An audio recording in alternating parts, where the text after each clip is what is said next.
you can sleep.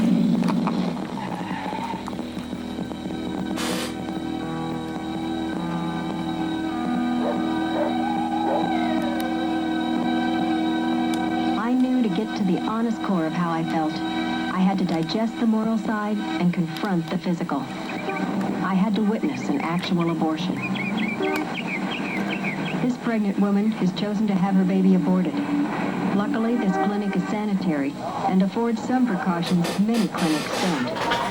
Antoinette, my name is Maria, and I'm going to be asking you a few questions about your medical history. And if you have any other questions, let me know, okay? Her medical history is reviewed, the procedure is explained. And I understand you want to be put to sleep for your surgery. All right, I'm going to take some vital signs. A pelvic exam and blood test are given. Hold it under your tongue, and don't talk while it's in your mouth. Then she's escorted into the surgical room. Okay. Can you scoot down to the end of the table? More? Okay, may I have your arm? I'm going to put a tourniquet around it. It's going to be a little bit tight, and I'd like for you to take some slow, deep breaths. You're going to have a nice, pleasant sleep.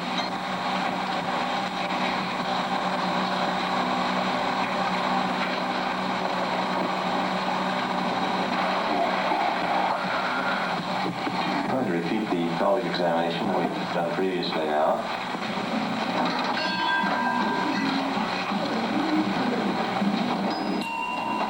I'm going to put a canaculum on the cervix here and bring it down into view so that we can begin the process of dilating the cervix.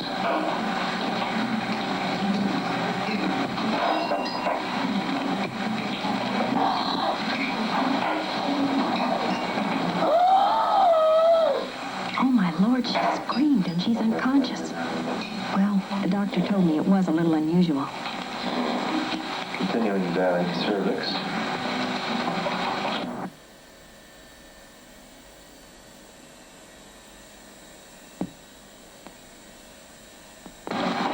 I watched as the doctor began using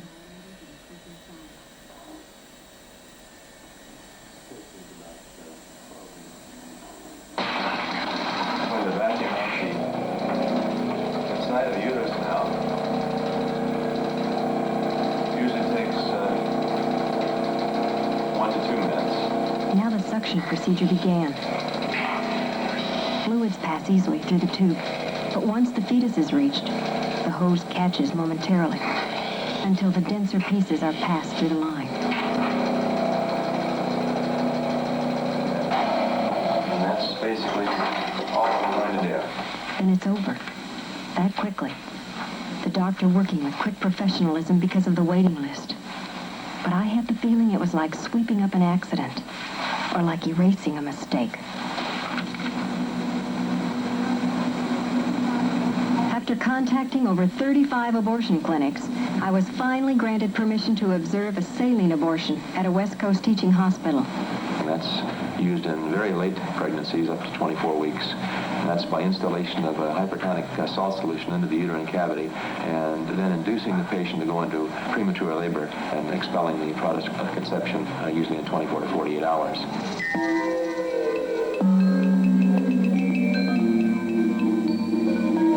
3 hours following this patient's injection, mild labor began that ultimately lasted for 2 days. It was then that she delivered an 18-week-old dead baby. If the baby is born alive, it's considered a complication. Nurses indicate that no steps are taken to aid survival. Peggy Kilpatrick was employed at a pathology lab that facilitated abortion clinics. Her job followed the abortions, picking up the POCs. Now, POC is a product of conception, and it's sort of a name that they've tagged onto it so it gets it out of reality and into a thing rather than a human being or an embryo or a fetus. When the POCs were brought into the lab, what happened to them? The embryo was taken and put into a block of wax, and then it would be sliced, and they would make a slide. The first one I ever saw, I picked it up, and it was a baby's hand. It was very tiny, but just a tiny, tiny hand, and I thought I was going to throw up.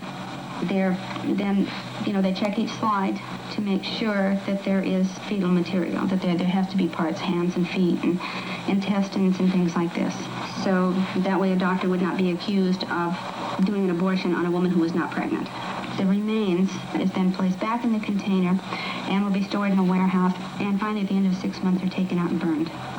Was there much evidence of abortions done on non-pregnant women? Frequently. Some of the labs would come in with as high as 20% were not pregnant. At one time, I was in the back lab. I was filling some formula bottles, and the pathologist was working with quite a few different specimens. And he opened this one container, and he says, "Oh my God, I hate to work with them when they're like this." And he held up a baby, about like that, like he had it by the back of the neck, and it was just sort of hanging there. And he said, "I don't know why they keep sending me these." And he dropped it back in the container and put the lid back on it. And they do this frequently. We were getting a lot of them that were too large, and it was much too dangerous on the mother to have them done, but they went ahead and did them because they were cheaper. I often think if that mother had been there that day when they held her baby up, I think that she would have been very upset. I don't think that people realize that they do this. I mean, this was a child and her baby that was held up in the lab like it was a piece of garbage. While typing Peggy's story, I couldn't help but remember how people involved in the abortion procedure are affected by it. Many of their wives would come to me regarding the increasing drinking going on at home, the inability of these physicians to sleep, the nightmares they were having, the gradual breakdown of the marriages. It was clear to me that even though these were in general skilled and busy surgeons in their own practices, there was something about the abortion procedure itself which was eating at them and gradually destroying the integrity of their personality. Frequently, the people who work in the back lab who are processing these POCs, the only way to describe it is they get very strange heads. You can't talk to them. They get very, very high-strung. They're upset a lot. There is nobody who does not have that sensation, that sensitivity, that this is a wrong thing. I don't care what they say. Even if abortion is safe, Abortion is dangerous to her health. It's dangerous to her life. It is particularly dangerous if she is given the abortion on her first pregnancy. It has its problems like any other type of surgery does, but it is far safer than the only alternative, and the only alternative is childbirth. She has twice the chance of miscarriages in life ahead as if she hadn't aborted. In her first 3 months, This woman's body is all ready to produce a child, and suddenly it's just jerked from her. she has 10 times the chance of losing her baby in the middle 3 months. Abortion is not dangerous when done by a qualified and capable physician. She has twice the chance of a baby being born dead. Frequently, they leave behind pieces which can result in peritonitis, which is a general infection of the entire body.